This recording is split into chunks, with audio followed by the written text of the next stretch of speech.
Kisah asmara Eva Celia, Putri Sofia Latjuba kini tengah mencuri perhatian.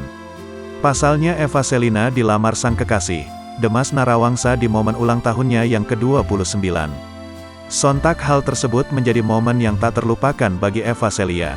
Ia juga membagikan potret bahagianya bersama Demas Narawangsa di laman Instagram pribadinya. Eva Celia tampak memamerkan cincin yang diberikan sang pujaan hati. Setelah melakukan proses lamaran, Eva Celia dan Demas Narawangsa sudah mulai mempersiapkan pernikahan. Hal ini diketahui dari unggahan Instastories Sofia Latjuba.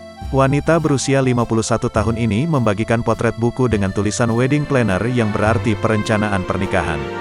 Ternyata, Sofia Latjuba merasa sangat bahagia dan bersemangat dengan rencana pernikahan putrinya. Tanggal pernikahan keduanya pun menjadi sorotan. Pasalnya, Sofia Latjuba masih menyembunyikan tanggal pernikahan anaknya. Masih rahasia, sambungnya.